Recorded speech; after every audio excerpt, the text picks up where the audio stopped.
5 years in the making, Mass Effect Andromeda is a fresh start for BioWare's space opera, taking you to the far-flung reaches of the Helios cluster in the eponymous Andromeda galaxy where new adventures await. You assume the role of Ryder, the Andromeda Initiative's designated human pathfinder devoted to tracking down a golden world, a habitable planet where humanity can begin anew. Climbing aboard your scout ship, the Tempest, you'll assemble a crew of fellow explorers visiting numerous planets, a handful of which are potentially viable for new settlers. You'll whiz around in your six-wheel drive Nomad, establishing outposts, exploring long-lost remnant vaults, kicking around scum-filled spaceports like Kadara, mining for minerals, and shooting outlaws in the head.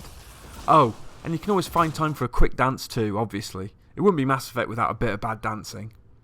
While Mass Effect Andromeda isn't perfect, what with its slightly iffy facial animations, bugs and such, there's still a great story at the game's heart once it gets going. Andromeda's a bit of a slow starter, but gradually the game comes into its own, recapturing many of the things that made the original Mass Effect trilogy so brilliantly memorable. It might not reach the heights of the previous games from a narrative standpoint, but it certainly has its moments, even if it does fail to recapture that old Mass Effect magic to some degree. Part of this is the lack of Paragon and Renegade options in dialogue, thrown out along with Commander Shepard. Instead, Ryder's dialogue options are of the casual or professional, emotional or logical kind, and the majority of responses are nice and diplomatic. There's no room to be an uncompromising dickhead in Andromeda's universe, it seems. Nevertheless, there are some major decisions to be made that do have an impact on where the story goes, and the fate of certain characters and races. Few are quite as major as the choices you encountered in Mass Effects 1 to 3, however, although there are still a few revelations to uncover as you progress through Andromeda's lengthy space saga. There are romances to be had too, as always. And when you're not playing Lothario Among the Stars, there's fighting to be done, and Mass Effect Andromeda is no slouch when it comes to combat. Ryder is incredibly mobile, able to zip between cover using the new jump boost, hovering, ground pounding, punching, wielding powers and weaponry like a boss.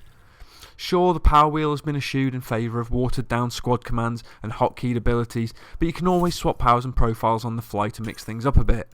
However, your tactical options are now somewhat limited, sadly. Still, what's missing in tactics is made up for in the degree of RPG depth on offer, with loads of gear, Andromeda viability points or AVP to spend on perks, skills to upgrade, and strike teams to send on missions. This latter part ties into multiplayer too, so you can get hands-on as an Apex strike team and take the fight to Andromeda's baddies with a squad of up to 4 players, co-oping it up online. Multiplayer hasn't changed massively since Mass Effect 3, but it's a good, solid diversion that's well worth diving into, unlocking loot boxes for new characters, consumable items and other helpful stuff. Completing objectives and fighting off waves of enemies is good, clean fun, especially if you get a proper group together and take the time to level up your Apex operative. It might have a handful of niggling problems, and the truth is the game could have done with a bit of extra polish, but once the credits roll on Mass Effect Andromeda, you'll have no doubt in your mind that you did enjoy the ride. And you know what? Above all else, it's just good to be back in BioWare's epic sci-fi universe once more.